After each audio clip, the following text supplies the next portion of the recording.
Is it moral to trick a willing participant in a deadly game?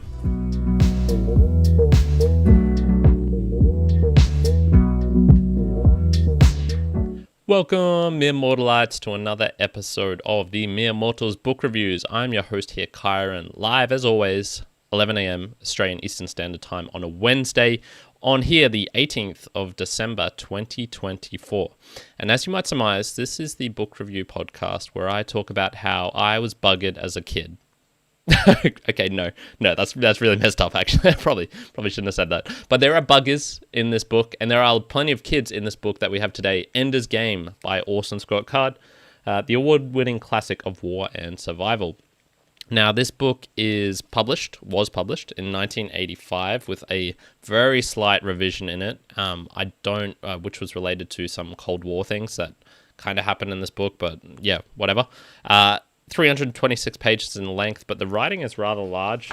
So I think I read it in, about 4 hours time or something. It didn't really take me that long to get through. This is a sci-fi war scenario which takes place between humanity I think it's set in the late 90s or early 2000s, but humanity is way more technologically advanced than we are right now. And it's set in that time period, more or less, with a adversary. And this adversary are these hive-like mind insect aliens, which are extraterrestrial, and they come from outside of our solar system, and they're kind of colonizers. They initially came to some space battles with humanity. Two of them, the first invasion and the second invasion, and humanity is preparing for this third invasion.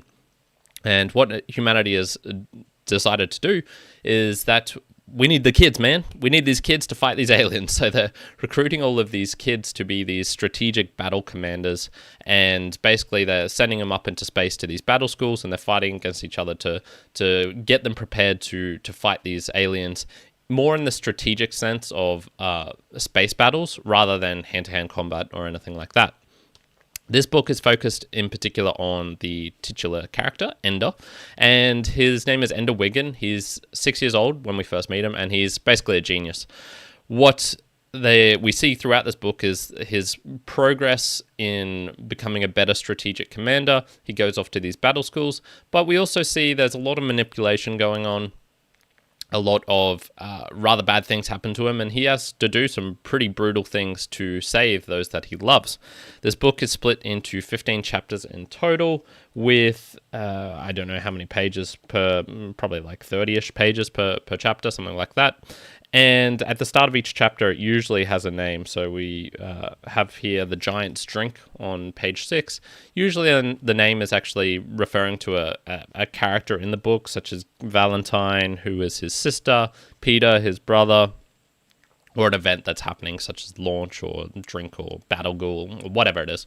So let's jump into the themes and questions, and this is going to be a rather hard book to talk about without giving away some spoilers, so a preparation for that in the incoming section.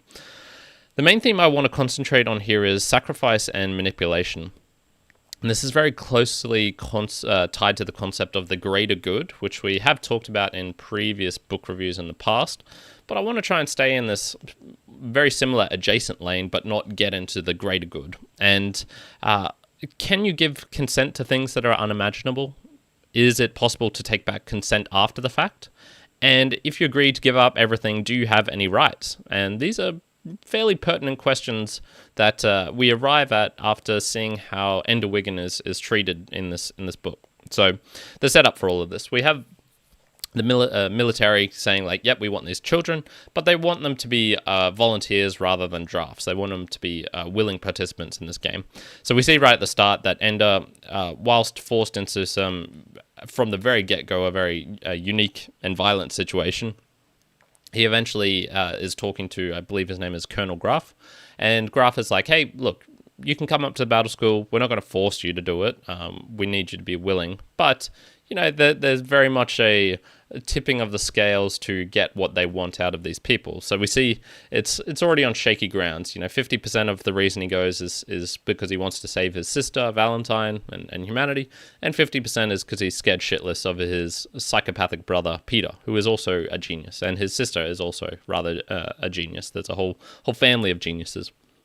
And he basically agrees in this decision to become a sacrifice for humanity. And so it's not made explicit like, hey, we're going to do these things to you. But from the very get-go, we see that he knows he's being manipulated. He knows he's being put in tough situations.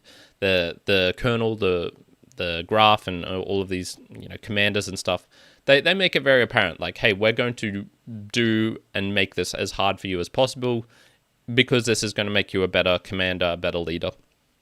So Ender kind of explicitly and implicitly agrees to this. Okay, I'm going to do this. What you need to know about him is he physically is a kid, but emotionally he is already an adult, but without any of the sexual stuff because he hasn't hit puberty. So those driving factors, those things that are major decisions in other humans, or adults, I should say, aren't affecting him, nor any of the other kids. It's mostly about prestige, status, and where they fit into the group, rather than any sexual stuff like that. So we see at the start of each chapter this in bolded or a different font text that there's this kind of unknown discussion that's happening, and so I'll just read out a little bit here. Graph. The sister is our weak link. He really loves her. I know. She can undo it all. From the start, he won't want to leave her. So what are you going to do? Persuade him that he wants to come with us more than he wants to stay with her. How will you do that? I'll lie to him. And if that doesn't work, then I'll tell the truth. We're allowed to do that in emergencies. We can't plan for everything, So we already see, okay, like these people are manipulating him, and we get these insights into what they're doing to him right at the start. And whilst they care for Ender on a kind of emotional level, they're not psychopaths, these commanders. They know they're basically torturing a child. They also have this kind of concept of the greater good, and that he agreed to this. He's a sacrifice. We need to do this. So we see these kind of moral quandaries when apart from him. And I found one interaction particularly insightful, and this is when Graf tells Ender that they need someone who understands the buggers. He makes them very clear, like, these bugger aliens, we need you to understand them. We need you to empathize with them, because that's probably the only way that's going to really be able to understand them.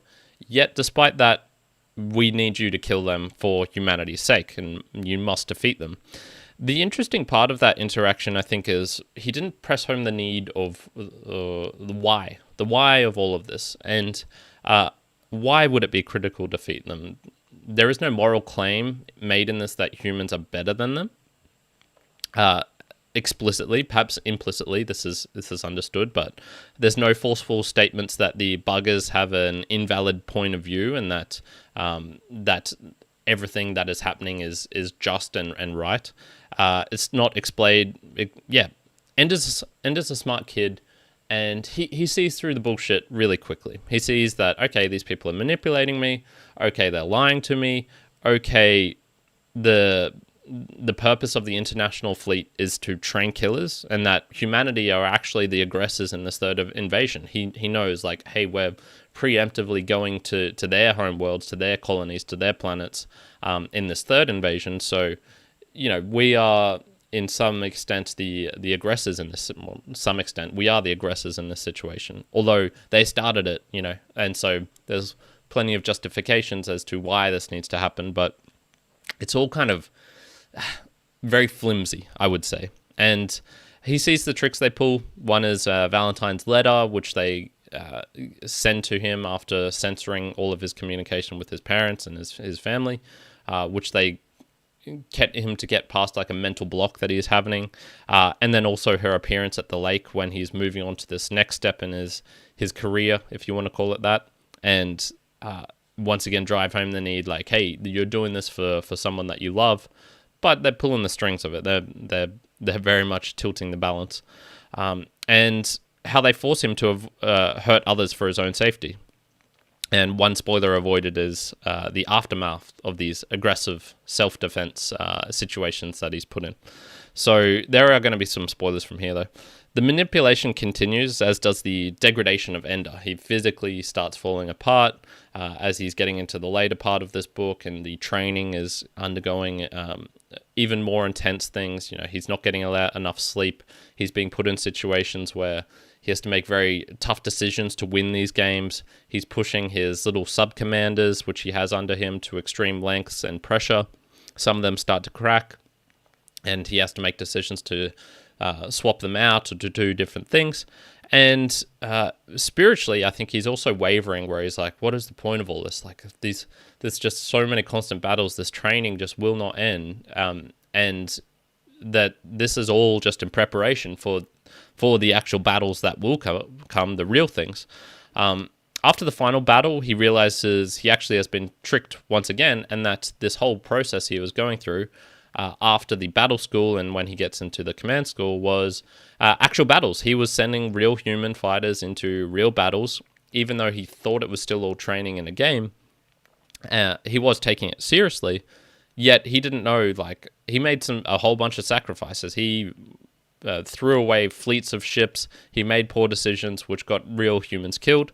And in the end, he realizes, like, oh no, to win this whole battle, I had to do something which is actually a rather heinous atrocity. He killed a whole planet's full of these aliens, and he realizes, like, shit, I've essentially just committed genocide.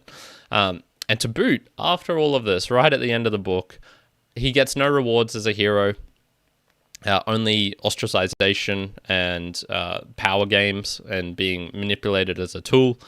He doesn't get to go back to Earth after all of this. And the absolute kicker is eventually he learns that it was all for naught, as humanity wasn't even in danger. So this sacrifice that he was, this everything that he did, he realizes it was pointless. I've done terrible things to people, to aliens, to myself, and there was no point in it at all at the end. And you know, the only one, I guess, who can really decide on these questions of sacrifice, was it right or wrong, of what they did to him, is probably Ender himself. He's the one who went through all of this. One of the colonels, Colonel Graf, at the end, he gets exonerated by a committee because of what happened to, the crimes, essentially, that he had to commit to train Ender to become this hero. And he gets exonerated by a military or a civilian trial. I'm not sure which one. And so, to some extent, it's viewed. The conclusion is that everything that was done to Ender was, in fact, moral. Yet, I think that really only rests with Ender. He bears the ultimate burden for everything that he's done, and there was personal responsibility thrown into this. He did agree to all of these things to protect the person that he loves, but also, to sacrifice to save his own life by being away from his crazy brother. And if it wasn't for just this little plot device thrown right at the end, which allows this to continue into a series of books rather than just a one-off, I imagine he would have felt used. I imagine he would have just gone, okay, I did all of these things. Everything, not only just used, but abused.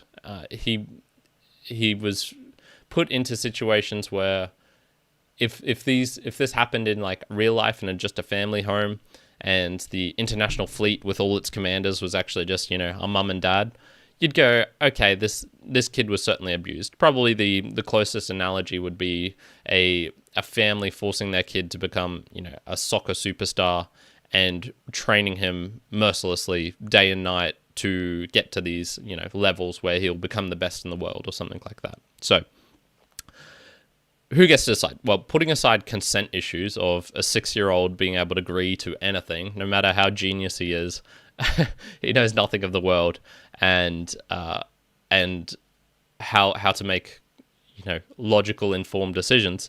I personally think it's okay to renegotiate.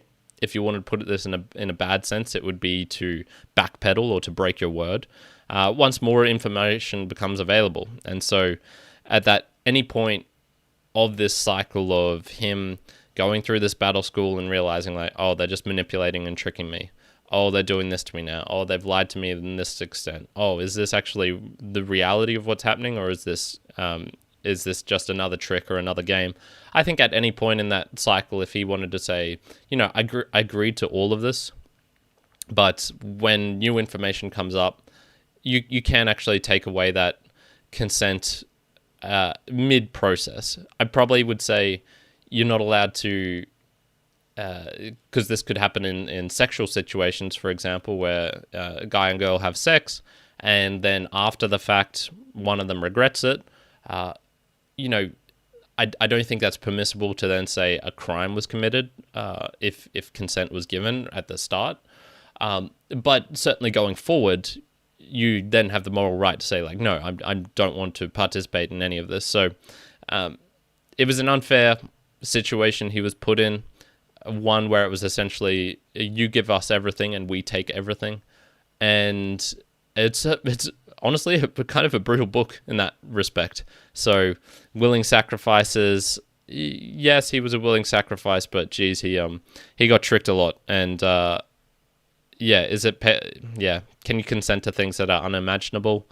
I'm not so sure. I think a tentative yes to that. Yeah, you can say like, oh, I'll agree to this right at the start, but if things change, you're certainly allowed to change your opinion. All right, let's jump onto the author, some extra details. Not too much to talk about Orson Scott Card. Born in 1951, he's a university professor, written some plays as well as books. This book in particular won the Hugo Award, Nebula Award, never heard of them, but was made into a movie as well. It's a very popular book, so it's not kind of unknown. The only extra detail to add to this is that this is a rare book where I had actually seen the movie first.